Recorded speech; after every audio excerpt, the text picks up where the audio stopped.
I also want to thank a lot of the sponsors that we've been thanking throughout the day. We do have some sponsors that are coming back. Shannon from the Aramex team is going to come on up and join us. Is a company we've had before. The Zonos folks have been around before as well, but it's good to see them back. So it's just been really nice to see, all the support for CrossBorder. So I think we're close now to having our panel come on up. So this has been an interesting topic for us over the years. We've been wanting to look at, kind of hot new markets, and we've been doing that for quite some time.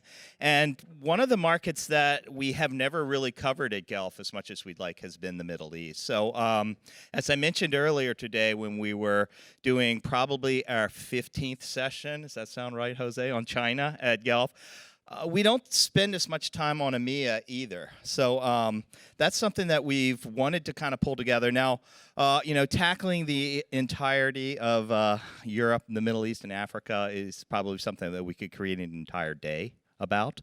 So we're going to move through the next session fairly quickly, but I do want to ask Jose and Shannon and Eric and Tawny to come join us up on stage, and we'll get going here. What I'd like to do now is just kind of do a quick introduction. We're going to wrap up with Shannon because Shannon's team at Aramex has got some awesome data. I really encourage you guys to check in with them. And we're going to wrap up and go through some slides and talk a little bit about the Middle Eastern opportunity. Then Tawny is going to lead us through some of the EMEA points of cross-border friction. And we're going to enjoy a conversation throughout. So Jose, you have kind of met the crowd a little bit. Thank you for kicking things off and for sticking around and kind of helping us round up. But for those that maybe didn't catch the morning, just a quick hello, where you guys sell, and we'll talk a little bit about some of the stuff you guys are doing in the Middle East and Africa and Europe. Do you want to say a quick hello? Well, hi. I thought I thought you'd mentioned I had been here in the morning. Sorry. My name is Jose Nino. I'm the VP of Ecom and Global Digital for USPA Global Licensing. We're the brand owners for US Polo Oasis, and we do about $2 billion in retail, 180 countries, 1,200 stores. We're here in the US, but most of our business is overseas, and EMEA is an emerging market for us. And Eric is a brand new Guelph speaker, so it's been great to welcome a lot of new faces into the audience. We're going to learn about selling wakeboards in the Middle East. That's like the highlight as we save this for the end. But tell us a little bit about what you guys are doing and where you guys sell around the country. Yeah. Around the world, excuse me. Yeah, my name is Eric Elliott from buywake.com. I'm the co-founder. We've been in business since 1997, so coming up on our 25th year. We've been online since 2001, so pretty early on in the game. And we sell worldwide. Primarily in the US, Mexico, and Canada, but also ship to about 100 countries on average at any given time. So Shannon has been kind enough to put together a deck for us. We talk a lot about overcoming the fear factor of some emerging markets. So tell us a little bit about yourself, about Aramex, and then we'll jump into some of the data you guys have provided for us. Excellent. Thank you, Kent, and thank you, everybody, for welcoming me to my first Guelph event. And Aramex has actually had a presence here before. It's the first time we've been speaking, so thank you and all for being patient. I've put a little deck together. You can see here a little bit about Aramex. We are a global company. Our presence in North America is not actually that big compared to the rest of it. We have strategic hubs in Chicago, New York is our head office, Los Angeles, and also in Houston. So we use these 4 hubs as gateways for all our outbound business and import business coming into North America. Aramex, as you can see on these slides here, and you just fast forwarded, but that's okay. It's been around for nearly 40 years now, and in very key strategic locations. I think you can see in the places that we are, being in the Middle East, Africa, and even with Europe. We're actually, you can see the actual places where we are with Azerbaijan and Uzbekistan and things like that. So it's not a traditional set of where most global logistics companies are. We kind of go into the areas where we find that we can bring the expertise to that market. So it's a niche market that we bring, And Kent, as you said, we like to take the fear factor out of these markets because we've got the experience there. So is one region of the world booming faster than any other? Obviously, we'll talk about the Middle East, but Yeah. I mean, you guys have such a huge global footprint that what are you seeing, especially as we come hopefully out of the pandemic? Yeah, obviously, as you mentioned, the Middle East is the growing, for us, is the biggest growth that we see, specifically in the UAE and also in Saudi. I think one of the biggest things that really comes to mind about those markets is the median age of the actual shoppers that are shopping online. So the median age in those areas is actually 22 years. So you can imagine everything that they do is online. So for them, they would actually rather be purchasing, be playing, everything for them are online. And that's one of the biggest things we see. So talking about playing, okay, Eric, so tell us about the 22-year-old in the Middle East that's buying wakeboards. I mean, you found out about wakeboarding online, Instagram primarily, had a lot of interest in it, not able to obtain products locally, and so go online and find us. Jose, are you guys seeing the same thing? A much younger clientele in the Middle East? I mean, I think when I think of Middle East, I think of maybe the wealthier, 30, 40-year-old or something like that. But where are you guys seeing the growth? So as far as age is concerned, I don't have a good answer for you. We're relatively new in the region, but what we have seen as far as growth is concerned is just basket size. Our product, for the most part, especially here domestically in the U.S., it's a value price, but overseas it's a little more premium. But our AOV on Namshi and Noon, which are marketplaces in EMEA, are dramatically higher than any other marketplace that we're in. So for us, that's where we're seeing the growth in AOV. So I want to walk through some of the reasons the Middle East is hot, and Shannon, I'll lean on you for this. But that higher average order, does that give wiggle room for higher shipping cost, or is that an opportunity to consolidate shipping? I mean, where does that all factor in? Because as we all know, speed and cost are huge factors when it comes to shipping, and you guys obviously are right in the middle of that. Yeah, absolutely. And I think you mentioned the speed, flexibility, consolidations, absolutely. But just to jump on the back of the checkout basket, it's averagely for the Middle East would be about $800. So for a retailer in the US, on average, they say it's about $60 to $80. Whereas if you're a retailer and you really want to get into a new emerging market and you actually see and you realize that these people are actually penetrating into that market, but they're actually buying 5-6 times more than what the average shopper would do in the US. I think that's the biggest thing that we bring to the market, that we're actually enabling and facilitating that business to US retailers. And Tony, I know you have some clients like Eric that are active in the Middle East. Is that something that you guys are seeing more and more of your clients, kind of see as either today's opportunity, or is it more tomorrow's opportunity? Absolutely. It has been a growing market for our customers. Eric's a great example, but our numbers from 2019 to 2021, we saw a 400% increase in the Middle East, and definitely the average order value has been something that has been very high. So let's go to the second one, the cashless revolution, Shannon. Now, I know COD has been a big, shall we say, way of paying. Tell us a little bit about the dynamics, especially as we move to touchless and cashless world during the pandemic. Yeah, absolutely. And COD was one of the absolute really dynamic things that Aramex brought to the Middle East, to the US retailers, being able to offer that to them, specifically people like Amazon and things like that. Traditionally, a lot of people didn't have cash or credit cards in that market, so that everything was going out there as COD. Actually, with what's happened with the pandemic, people rather go for the touchless. And we're also seeing a big increase in people wanting to buy and pay later, which is our technologies that we brought in. So additional to COD, we have a product called Smart Technology, which I think is going to be one of the biggest things happening with the buy now and pay later situation.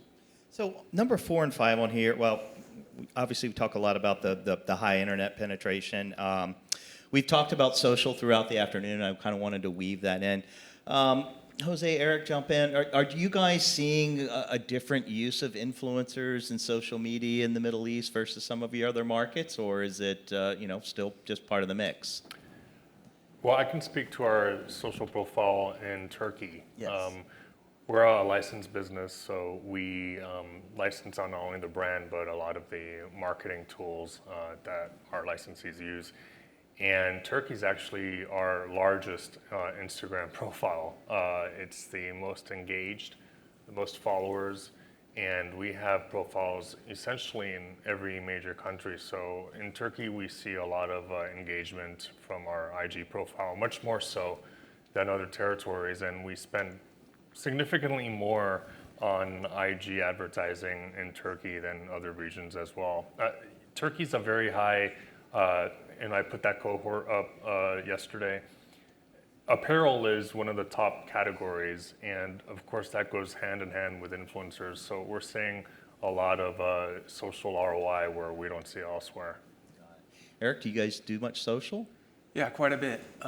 And we don't really have, do the whole influencer thing per se. Most of the influencers are the professional riders, and a lot of which are on our wakeboarding team. And most of those are based out of the US and Europe. And so they're discovered by riders in the UK, or in the Middle East. And then, they get influenced from their local riders who are, emulating the international riders and starting to create their own wakeboarding scenes locally. Really? Interesting. Okay, and again, we're going to try to pack a lot into this half hour. So let's wrap up on the tech and delivery. I know one of the big challenges is quite simply finding where to drop the packages. And I know that you guys have, well, I'm going to skip over a couple of these growth, but these are great growth slides, data slides. Talk a little bit about the what three words. I know you guys have made an investment in that, Shannon. Tell us how it works and how it is really kind of, I guess you could say, revolutionizing some of the delivery. Yeah, absolutely. What three words? I actually like telling the story because it's pretty cool, and I actually met the founder. It's a company actually that was based in the UK. The founder of it actually was a roadie for big bands and things like that. Used to travel all around the UK and found out that all its trucks were going to different places. He was trying to get things set up. Trucks would be going to a different destination. So he actually came up with a geo-tracking, kind of like a GPS system, and he geo-tracked the whole of the globe to 3 by 3 meter squares and actually gave it a 3-letter word. These 3-letter words could actually be for, book, table, chair. It could be anything at all. It's not going to actually make any sense to you. But everywhere and every 3 meter square around the world is actually been documented. So now you can actually give an address in the Middle East, instead of it being next door behind my other friend's door and round the back and leave it at the side if you knock on the door, you can actually pinpoint exactly where the delivery address is by using these 3 words. So it's actually really unique, it's really cool. One of the things that's just happened now is it's actually just launched in Mercedes cars as part of the GPS in Europe. I know that in the last Brazil Olympics, the athletes used it to where they need to be for all the events. And now we've heard there's a few countries now that don't have postal codes that are actually adopting it as a postal system. The likes of Mongolia, Guatemala has also introduced it. So it's actually something we invested in many years ago to be a little bit more reliable for the deliveries, and we actually thought it's actually cut down on our emissions, our delivery attempts have cut down by 35%, and it's also sustainable then, right, as well, because for the environment, you're not having to do that extra delivery. You're getting that delivery done first time. And Jose, you had mentioned that you guys have had some of these delivery challenges over the years. Yeah, I smiled because I think and we can tell stories. It's getting late in the afternoon, so go for it. I think of our e-commerce site in Panama, which has a lack of formal addresses. Okay. And we had to partner with a local company. They're sort of Uber drivers, but yeah, check out people in Panama put, as you said, in the white building behind the soccer stadium, behind this and that. And our global e-com sites, for the most part, run on Shopify. And in Panama, it was a hard stop for us because you can't verify an address that's not formal. So we had to override that process and just blindly accept orders and then just hand it off to our delivery partner, and they pick up the merchandise in their moped and they go and deliver it. And I can only tell you how many times the address isn't found. So when I saw that, I was going to ask you, do you have that in Atom yet? Because we could really use absolutely. it. You can download it now. It's an app. Yeah, if so one of the it's team can good. figure out what the 3 words are for like where I'm sitting right here, I think I know actually. But sorry to blast through this, but Eric, we had talked a lot about when you guys started your international, and Tony, hop in on this as well. You guys were doing all duty delivered unpaid, so DDU, unpaid, DDD, paid. Tell us a little bit about how you guys have evolved and why it's been really kind of the customer journey that's been driving this for you. Yeah, I mean, we were doing DDU up until very recently, up until this year actually, and we always wanted to do DDP, but it just in a world of competing priorities, just kept getting pushed further and further down the list, and it really was until the UK and the EU changed their VAT schemes where we're like, well, we can't cut off, which ultimately represented about 1% of our business. We can't just cut that off because we don't know how to do it. Right. And, but we also wanted to have that better experience for our international customers, seamless delivery, door to door, just as if it were being delivered within the US. And so in trying to deal with the changing VAT schemes in Europe, we found Zonos and didn't have to worry about it before when we were doing DDU, and don't really have to worry about it now. So as you see in here, I did not know it was illegal in Saudi Arabia to even do that. Is that something you guys, I just assumed, Jose, that you guys had probably been shipping, DDP everywhere, but are there some areas where you guys are, kind of having to make a choice between the two, or do you leave it to your consumers? Well, it depends. We're still relatively new there. So, right. I mean, Saudi Arabia, we're just mostly leveraging the marketplaces for now. Once we launch DTC, we'll probably have a different answer. And we did want to get to the marketplaces here. And again, I'm moving through these quickly because we do want to get to the European slides. But real quick, Shannon, on the dark stores, that's something that's come up a good bit throughout our conversations. What are you guys seeing? Is this a, kind of a dynamic that we're going to have to be looking at, or are we nearing the end of this kind of closed stores being micro-fulfillment areas? I think it's just going to be more of a hybrid model.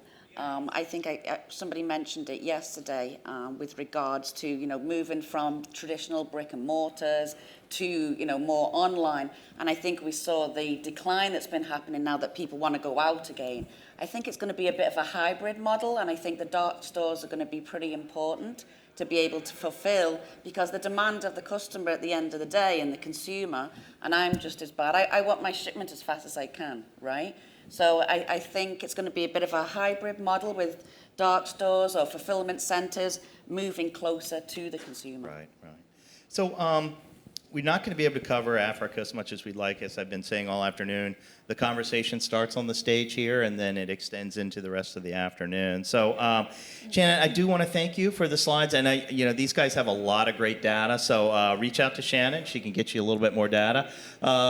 It's time to shift over to the European side. So throughout the day, we've heard some friction. I really appreciate Brian bringing in the Castor team from the UK. But I did want to spend a little bit of time less on the opportunities in Europe, which I think we've talked a little bit about, but really a little bit more on the EU VAT scheme. So tell us what you guys are seeing. You guys have been a big thought leader among the e-commerce community, helping people with Brexit and VAT and all that. So tell us what's going on. Yeah, first of all, I'm going to introduce myself because Kent didn't allow me to. I knew I was going to blow I just want everyone something. to know. So the 3 words for me is big dolt on the right. But so sorry about that, Tony. I'm Tani Sankey. I'm Director of Partnerships at Zonos. I'm also celebrating today because it's my 7-year anniversary at Zonos. So it seems like a big day, right? And what are they called? What are people that work there called? Zonuts is what they call the employees. She's a 7-year-old zonut. 7-year-old zonut, yeah. And for those of you that don't know, Zonos, we are a technology that we help to calculate landed costs with duties, taxes, import fees. We also help with global compliance and helping with an international customer shopping experience. So our whole goal is to eliminate the barriers and the issues that most online retailers see while making it an easy experience for that customer that they want to come back and buy from you again. And the EU and Brexit has been huge for us this year, which I'm sure a lot of people have ran into some of the different tax schemes that have come out with low value orders and trying to figure out, number one, how do you pay for those taxes? But number two, any orders below or above, they usually have a different process. So making sure you have a great experience set up for your customer. One of the things that I found super interesting about this slide right here, it shows you the top 10 e-commerce marketplaces or markets, and the UK being number 3 when it's such a smaller country, but it's such a huge opportunity. And over the past year, I've heard multiple businesses say to me, we don't want to do the UK because we don't know how to handle it, it's too complicated, kind of like Eric's story is they really didn't know what to do with it. And so a lot of them have stopped shipping into the UK, which you can tell is a huge opportunity out there and something we definitely don't want to miss out on. Yeah, and we heard yesterday that, I think it was Sam talking about how people weren't, shopping into the U.S. So, obviously a crimp on cross-border for those of us in the audience here. Tell us a little bit more about, kind of the explosion, the confusion. It's not just been this side. It's obviously been challenges over there, so to speak. Yeah, absolutely. A lot of people didn't know what to do because this is such a different tax scheme than what's been out there. It really started with Australia a couple years back where it used to be that if you ship under 1,000 Australian dollars, then you wouldn't have to pay duties and taxes. Well, they realized that that was unfair to local Australian companies, and so they didn't remove the de minimis. They just made it so that if you sell over 75,000 Australian dollars in a 12-month period, then you have to pay taxes on it. Well, that was kind of a disaster when it first came out, to be honest with you. I didn't know if Australia was going to be able to handle having all these companies register and being able to charge the right taxes. That, though, was easy compared to what I've seen this year with Brexit. So it started with the UK, and these are just some headlines that happened where not only were we confused about shipping into the UK, but really UK couldn't figure out, and EU for that matter, is it used to be a domestic move, and now they had to figure out that it actually was a cross-border move. And honestly, I would talk to government agencies, and a lot of them didn't even know the new rules, and it's kind of your interpretation of what it looks like. And so tons of confusion. One of my favorite stories was there was this grandma that kept talking about, she was trying to send something to her grandkids, and she was getting charged all these taxes. And then not to mention all of the issues that happened at customs and trying to get those packages into the countries was a whole other situation as well.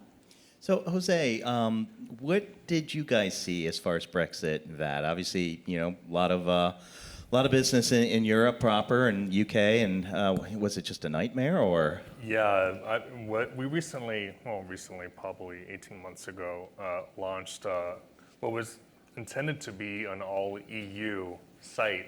And then obviously Brexit came along, and now what we actually do is we separate the two. UK site only ships to UK, and the .eu site only ships to EU. Just because everything's so recent that I think there's still a lot of, not complexities, but just the checkout experience still there's no elegant solution for our particular need, where one product, may be leaving from the UK and go to Paris, and at least since we last checked a few months ago, we're all on Shopify. There's no streamlined integration yet So we just decided, you know what, let's just forget all of the headache. And for now, we have our UK site, we have our EU site. We treat them differently, separately, until this not is resolved, but that there's a more elegant solution at checkout. And Tony, have you and Eric been solving some of these? I mean, a lot of your clients have been on Shopify over the years. So, I mean, yeah, is it a platform problem, if you will, or is it something that they're leaving for you guys to solve? Well, Jose and I definitely need to talk, obviously. Definitely, there is some issues with platforms and technology.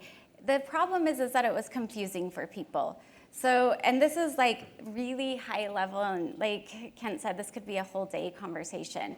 But the gist of it is, for the UK, if it's under 135 British pounds, then you do have to pay taxes on it. Every business that does even one order into the UK, you have to register with HRMC, and remit those taxes. And so anything over that amount, though, can still go normally, which would be either DDU or DDP, which would be a better customer experience. What got confusing, though, is like the UK came out with their rules and everyone had to go register, and then the EU came out with their rules and it was different. And really with the EU, although it's kind of the same concept that under 150 euros, you now have to pay taxes on it, but they're not forcing you to register with the EU government. You can choose to. They have options, and IOS is a good option to help you not have to be charged so many carrier fees. But I think it's more about people being confused. And like I said, even EU governments are confused about exactly where the line is drawn and what it looks like. So I can see, and Jose's not alone, like there's a lot of other merchants out there that they don't really know how to navigate through these new tax schemes. But it's something I think we really need to understand and get a process in place, because I see other countries doing this as well. And really the EU did it definitely to help with businesses inside the EU, but also to stop China from continuing to send in packages under that de minimis, and that they wouldn't have to pay. So it is trying to, level out that playing field. Yeah, and Jose? Yeah, I mean, what's going to happen Cyber Week when someone is in, Spain, and they're ordering from Ben Sherman's UK site, and Cyber Week they have 40% off, and their total is now under that 150. It's 140, but then they're going to get slammed with this big tax. I mean, to me, that's something that is interesting to see what will happen, because people that shop during that week or any big promotional events, they do so without the expectation of getting slapped this tariff. So what's going to happen then? Shannon, are you guys seeing similar amongst your European partners and obviously your clients as well? Just kind of, I don't know. When I see confusion out there, usually people just blow it off and push it through. And especially the stuff coming in from China, you're spot on. That's a lot. What are you guys seeing, Shannon? Yeah, we've got obviously the same issues, especially as we use the UK as one of our hubs. So everything going into Europe, we would actually clear into the UK and distribute. So we had to move it, and we moved it to Amsterdam, and actually split it between Amsterdam and Cyprus as two hubs. And I guess, yes, we've had the compliance team, I guess we should speak. We've been going out into the market, trying to get this information, a lot of consulting work, and having to get all our customers from our retailers globally to get them into registering and things like that. Yeah. So yeah, it's a massive change in the dynamics, and I don't think when the UK pulled away and Brexit happened, I don't think they actually thought of the recourse of all these different things that were going to happen. And I think this is just the beginning of it, to be honest. Speaking of the beginning, now we go here. Yeah, so with with the EU and the changes with the low value tax schemes, that's all talking about those orders that are below a certain amount, right? But what about the orders that are above that amount? How do you handle them?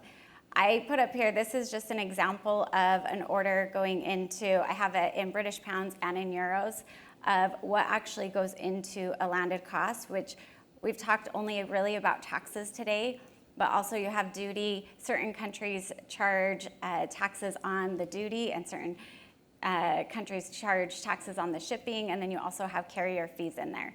So when you are doing anything above the de minimis value, you want to make sure in those countries that you are calculating the full landed cost for your customers and showing that for experience. I do also want to mention, kind of to Jose's point about what are you going to do in those certain situations with the Cyber Week.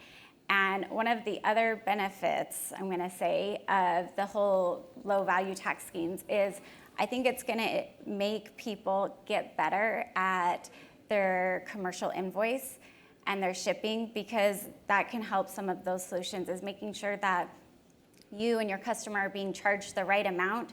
It really starts with your commercial invoice, and it really starts with your harmonized tariff codes. I think it was Brian who said he sees harmonized tariff codes being needed on every package, and I agree with him.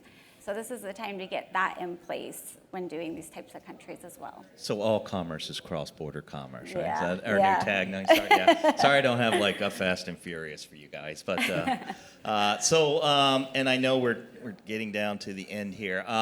Just any final thoughts? I mean, that's a lot to absorb. Certainly, the takeaway is the Middle East is probably one of the, it's an emerging market for folks like Jose. Eric, how long have you guys been selling in the Middle East? From jump, really. Really? Yeah. So 10 years almost, right? 20-something years. So, yeah. I mean, we went online, so that we could sell worldwide, and or at least, nationwide. And then at that point, why limit yourself? So we just wanted to open up the whole world. And we didn't get a chance to talk about Africa today, but it's something that I'd like to weave into some future conversations. But any questions? I know that there's been a lot of kind of friction, and we're kind of continuing on with our innovation showcase, which is next, where we'll dive into some solution approaches to tackling this. But any questions in the audience before I ask the guest to say thank you? All right. Well. Thanks Can to I you just guys. add Yes, something? absolutely. Just to let everybody know, after this, we're actually going to be doing a draw at the Aramex booth. Oh, thank you. Yes. So I Thanks just wanted for the to reminder. remind you for the drone. So please, if you haven't already, pop your business card in there, and let's see if we can give away All right. some Yeah. prizes. Good luck on the drone. And so are drones the solution to all this? You just put your packages on drones and let them go? Exactly. And it's so complicated to get to Europe. Might as well just invest it all in the Middle East and Africa. Got it. Well, thank you guys for the patience. I know we threw a lot at you there, but thank you guys for joining us. And again, Aramex, Zonos, thank you guys for supporting Gulf. It's been great to have you guys here. So thank you. And I know we've got another session coming up. Thanks again, everyone. Thank you. Thank you.